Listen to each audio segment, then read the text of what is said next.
Hello viewers, welcome to BRK health. నేను మీ Fatima. So ఈ రోజు అయితే నేను doctor Dheeraj health pain relief and wellness centre management స్పెషలిస్ట్కి వచ్చేసాను. సో డాక్టర్ గారిని అడిగి మరిన్ని వివరాలు తెలుసుకుందాం. Hi sir. నమస్తే అండి. నమస్తే అండి. యాహ్! ఎలా ఉన్నారు? Good. How are you? I'm good అండి. ఓకే, ఈరోజు మీ దగ్గరికైతే ఒక కొత్త టాపిక్తో వచ్చేసాను. హ్మ్. సో చాలామంది ఆడవాళ్ళు సార్ డెలివరీ అయిన తర్వాత బ్యాక్ పెయిన్ వస్తుంది అని చెప్పి అంటుంటారు. సో ఎందుకు జరిగింది, ఎందుకు వస్తుంది బ్యాక్ పెయిన్ అని అడిగితే వాళ్ళు సి సెక్షన్ చేయించుకున్నాము, సో ఇంజెక్షన్స్ హ్మ్. ఇస్తారు కదా, సో దానివల్ల అని అంటున్నారు. ఇది ఎంతవరకు కరెక్ట్ అంటారు? నిజంగా ఇలాంటి పెయిన్స్ వస్తాయా? సో, బ్యాక్ పెయిన్‌కి ఎస్పెషల్లీ ప్రెగ్నెన్సీలో చాలా కోరిలేషన్ ఉంటుంది. ఎందుకంటే బాడీ కంట ఎక్కువ బరువు మనం బాడీకి మోస్తూనే ఉంటుంది. హ్మ్. సో, దీనివల్ల మజిల్ వీక్‌నెస్ ఉండొచ్చు. ఆర్ ప్రెగ్నెన్సీ అయ్యాక హై డిమాండ్ ఉంటుందనమాట. మనకి బాడీలో ఎనర్జీకి కానీ, న్యూట్రిషన్‌కి. హుహు. ఆ న్యూట్రిషన్ మనము ఇంటేక్ సరిగ్గా తీసుకోకపోయినా గానీ, బాడీ పెయిన్స్ వచ్చే ఛాన్స్ ఉంటుంది. ఎందుకంటే కాల్షియం గానీ, విటమిన్ డి, మెగ్నీషియం ఇవి లోపించడం వల్ల జాయింట్స్ మీద ఒత్తిడి పడ్డం. సో, ఇలాగే రకరకాల కారణాలుంటాయి. హుహు. సో, ఒకటేంటంటే ఈ సిజేరియన్ సెక్షన్ అయినా గానీ, నార్మల్ డెలివరీ అయినప్పుడు అయితే వెన్నుపూసలో injection either spinal anaesthesia or epidural anaesthesia ఇచ్చినప్పుడు ఎటువంటి బ్యాక్ పెయిన్ కలగదు దాంతోటి. హుహు. ఎందుకంటే చాలా కేర్‌ఫుల్‌గా చిన్న సూదితోటి చేసే ట్రీట్మెంట్ అది. ఓకే. చేసే ప్రాసెస్ అది. సో, దీనితోటి ఏముండదు. హ్మ్. బట్ మనం కేర్‌ఫుల్‌గా అబ్జర్వ్ చేసిందేంటంటే ఇంజెక్షన్ అనేది చాలా సన్న ఇంజెక్షన్ తోటే చేసేది. చాలా ఫైన్ నీడిల్ తోటి చేసేది. దానివల్ల ఏమి ఉండదు. ఆపరేషన్ చేసిన నొప్పితో పోలిస్తే వెనకాల ఇంజెక్షన్ చేసిన దానితోటి అసలు సంబంధం ఉండదు. ఓకే. సో, మనకి కాల్షియం గాని, విటమిన్ డి సప్లిమెంటేషన్ సరిగ్గా తీసుకోకపోయినా గాని, ఫీడింగ్ పోర్షన్ సరిగ్గా లేకపోవడము, అండ్ బాగా ముందుకు వంగాల్సొచ్చినప్పుడు ఆర్ ప్రెగ్నెన్సీ వెయిట్ ఎక్కువ ఇంక్రీజ్ అవ్వడం అంటే at least 10-15 kgs weight put on అవుతారనమాట. సో, వీటన్నిటి వల్ల యాడ్ ఆన్ డీజనరేషన్ బాడీలో అవుతుంది. హుహు. అండ్ ప్రెగ్నెన్సీ టైంలో ఇంకొక ప్రత్యేకంగా చెప్పుకోవాల్సిందేంటే రిలాక్సిన్ అనే ఒక హార్మోన్ ఉంటుంది. ఈ ఓకే. హార్మోన్ పని ఏంటంటే డెలివరీకి అనుగుణంగా బాడీలో లిగమెంట్స్‌ని ఎక్స్‌పాండ్ చేస్తుంది. సో, హుహు. పెల్విస్ బ్రాడ్ అవ్వడం గానీ, డెలివరీ టైంలో బేబీ రావడానికి తీసుకోవాల్సిన షేప్ తీసుకోవడం బాడీ. సో, ఇవన్నీ అవ్వాలంటే బోన్స్ గానీ, లిగమెంట్స్ ఎక్స్‌పాండ్ అవ్వాలి. హుహు. ఎక్స్‌పాండ్ అవ్వాలంటే నార్మల్‌గా అవ్వదు. రిలాక్సిన్ అనే ఒక హార్మోన్ ప్రెగ్నెన్సీ టైంలో రిలీజ్ అవుతుంది. సో, హుహు. ఈ హార్మోన్ రిలీజ్ అయినప్పుడు బేబీ డెలివరీకి యూజ్ అవుతుంది. సో, డెలివరీ అయిపోయాక ఈ హార్మోన్ అనేది కొంచెం అబ్నార్మల్‌గా ఉన్నా గానీ, ఆర్ ఈ పెల్విక్ మజిల్స్ కాంట్రాక్ట్ అవ్వడంలో సరిగా మెకానిజం లోపించినా గానీ, ఆర్ స్ట్రెంగ్త్ లేకపోయినా బాడీలో, again vitamin D, calcium, magnesium ఇవి సరైన మోతాదులో మనం తీసుకోకపోయినా గానీ, ఈ ఏదైతే ఎక్స్‌పాండ్ అయిన మజిల్స్ అండ్ లిగమెంట్స్ ఉన్నాయో, అది మళ్ళీ కాంట్రాక్ట్ అవి సరిగా ఉండవు. సో, హ్మ్. దీనివల్ల బ్యాక్ పెయిన్ ఎక్కువగా వస్తుంది. హ్మ్. బ్యాక్ పెయిన్‌లో గూడా తుంటి జాయింట్‌లో పెయిన్ ఎక్కువగా వస్తుంటుంది.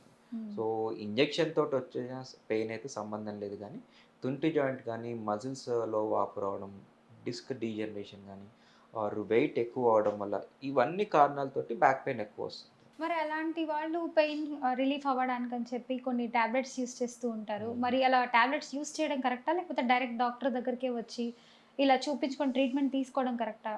ప్రెగ్నెన్సీ అయ్యాక లాక్టేషన్ పీరియడ్ ఉంటుంది. అంటే ఫీడింగ్ టైమ్. ఫీడింగ్ టైమ్‌లో ఎక్కువగా కొన్ని మెడిసిన్స్ అనేవి కాంట్రా ఇండికేటెడ్ ఉంటాయి. హ్మ్. సపోజ్ ఎక్కువగా మెడిసిన్స్ వాడుతున్నారనుకోండి, ఆ మెడిసిన్స్ కొంచెం కాన్సంట్రేషన్ బేబీకి కూడా ఎళ్ళే ఛాన్స్ ఉంటుంది. సో, హుహు. కొన్ని పెయిన్ కిల్లర్స్ గానీ ఆర్ నరాలకు సంబంధించిన మందులు బేబీకి హార్మ్‌ఫుల్ అయ్యే ఛాన్స్ ఉంటుంది. హ్మ్. సో, ఎక్కువగా పెయిన్ వస్తుంది, ఇబ్బంది పడుతున్నారంటే డాక్టర్‌ని కలిస్తే బెటర్. సో, హుహు. వీళ్ళకి ఓవర్ ద కౌంటర్ మెడికేషన్స్ వాడి, మళ్ళీ అనవసరంగా లేనిపోని సైడ్ ఎఫెక్ట్స్ తెచ్చుకోవడం కంట, బెటర్ ఒక డాక్టర్‌ని కన్సల్ట్ చేస్తే ఇంకా బెటర్ ట్రీట్మెంట్‌గా చేసుకోవచ్చు. అసలు ఇలాంటి పెయిన్ లాంటివి కొంతమంది సడెన్‌లీ వచ్చేస్తూ ఉంటాయి కదా సార్. సో, అలాంటప్పుడు డాక్టర్ కూడా అవైలబిలిటీ ఉండరు. సో, హుహు. సడెన్‌గా ఇలాంటి ప్రాబ్లమ్స్ వచ్చినప్పుడు ఎలాంటి జాగ్రత్తలు తీసుకుంటే మంచిది? ఈ సడెన్‌గా ఎప్పుడు వచ్చే ఛాన్స్ ఉండదు. అంటే స్లోలీ గ్రాడ్యుయల్‌గా ఇంక్రీజ్ అవుతూనే ఉంటుంది. సో, స్టార్టింగ్ స్టేజ్‌లోనే మనం అడ్రెస్ చేయాలి. సో, హుహు. మరీ అక్యూట్ పెయిన్ ఉన్నప్పుడు మాత్రం రెస్ట్, స్పాంజింగ్, హాట్ వాటర్ తోటి స్పాంజింగ్, ఐసింగ్ గాని, సో, ఇలాగ కంప్రెషన్, ఐసింగ్, రెస్ట్ వీటితోటే 90% పెయిన్స్ అయితే తగ్గిపోతాయి. హుహు. దీంతో భరించలేను అంటే లోపల ఏదో డ్యామేజ్ ఉంటుంది. హుహు. డ్యామేజ్ ఉంటేనే అంత భరించలేనంత నొప్పొస్తుంది. So, okay. దాన్ని అడ్రెస్ చేసుకోవడానికి ఎంఆర్ఐ స్కాన్ గాని, ఎక్స్‌రే చూసుకుంటే మనకి అసెస్మెంట్ అవుతుంది. లోపల ఎంతవరకు డ్యామేజ్ ఉంది? దీనికి ఎటువంటి మందులు వాడాలి? ఓవర్ ద హ్మ్. కౌంటర్ లభించే మందులు వాడొచ్చా? లేదు అంటే నరాలకు సంబంధించి మందులు వాడొచ్చా? లేదు ఇవేం లేవు అంటే నార్మల్ కాల్షియం గానీ, విటమిన్ డి సప్లిమెంటేషన్ చేసినా గానీ మంచి పెయిన్ రిలీఫ్ వస్తుంది. సార్ ఇప్పుడు డెలివరీ అయిన తర్వాత చెప్పారు కదా! పెయిన్ వస్తుంది ఇలాంటి వాళ్ళకని చెప్పి. హ్మ్. సో, అలాంటి టైంలో మీరు ఎలాంటి ట్రీట్మెంట్స్ ఇస్తారు సార్ వాళ్ళకి డెలివరీ వాళ్ళకి? 80% వాళ్ళకి మా పోస్చర్ కరెక్షన్, ఫీడింగ్ పొజిషన్ హ్మ్. అంటే బ్యాక్ సపోర్ట్ తీసుకొని ఫీడింగ్ ఇవ్వడం. బేబీకి ఎక్కువగా ముందుకు వంగి ల్యాప్‌లో పెట్టుకొని ఫీడింగ్ వల్ల ఎముక మీద స్ట్రెయిన్ పడుతుంది. సో, అవి హుహు. కరెక్షన్ చేయడం. అండ్ ప్రీ నేటల్‌లోనే వాళ్ళకి కెగెల్ ఎక్సర్‌సైజెస్ ఇంపార్టెంట్. అంటే ఆహ్, డెలివరీ ముందు గాని, ఆ టైంలో మనకి పెల్విక్ మజిల్ స్ట్రెంథెనింగ్ చేసే ఎక్సర్‌సైజెస్ ఉంటాయి. Kegel exercises. హుహు. అవి ప్రీ అండ్ పోస్ట్ నేటల్ పీరియడ్‌లో మనం ఎక్సర్‌సైజ్ చేసుకుంటే ఆహ్, మనకి వెయిట్ రిడక్షన్ అవుతుంది, మజిల్ స్ట్రెంత్ అవుతుంది, బ్యాక్ పెయిన్ వచ్చే అవకాశం కూడా తగ్గుతుంది. హుహు. అండ్ వీటితో పాటు న్యూట్రిషన్ ఎక్కువగా ఉంటుందన్నమాట రిక్వైర్మెంట్. సో, వాటికి తగినట్టుగా మనకి మిల్క్ గానీ, వైటమిన్ డి సప్లిమెంటేషన్, కాల్షియం గానీ, ఇవన్నీ తీసుకుంటే మజిల్స్ స్ట్రాంగ్‌గా ఉంటుంది, జాయింట్ స్ట్రాంగ్‌గా ఉంటుంది. పెయిన్ వచ్చే అవకాశం ఆల్మోస్ట్ 5-10% ఉంటుంది. సార్ ఇలాంటి డెలివరీ కేసెస్ ఏమైనా మీకు దగ్గరకొచ్చాయా? యాహ్! రెగ్యులర్‌గా వస్తూనే ఉంటాయి. అంటే హుహు. 1 ఇయర్ అయింది ఇంకా పెయిన్ తగ్గట్లేదు, 6 మంత్స్ అయింది ఇంకా పెయిన్ తగ్గట్లేదు అని చూస్తే హ్మ్. యూజువల్లీ వాళ్ళకి ఎంఆర్ఐ స్కాన్ చేస్తే తుంటి జాయింట్‌లో వాపు అంటాం. ఎస్ఐ జాయింట్ సేక్రోయిలియర్ జాయింట్‌లో వాపు రావడం గానీ, హ్మ్. మజిల్ పెయిన్, మయోఫేషియల్ పెయిన్ అంటాం. మజిల్ రిలేటెడ్ టైట్‌నెస్ గానీ హ్మ్. ఆర్ టెండర్‌నెస్ గానీ ఇట్లాంటివి ఉంటే వాళ్ళకి చిన్న ఇంజెక్షన్ మెథడ్ ద్వారానే వాళ్ళకి ఈజీగా నొప్పి రిలీఫ్ చేస్తాం. సార్ ఇలా పెయిన్స్ కొంతమంది ఫేస్ చేస్తున్నారు కదా! వాళ్ళు కొన్ని ఆహార పదార్థాలు తీసుకోకూడదు అంటుంటారు. అంటే హ్మ్. చామగడ్డ ఇలాంటివి తినకూడదు, వాపు ఇలాంటి పెయిన్స్ వచ్చేస్తాయి ఎక్కువ అని అంటుంటారు. హ్మ్.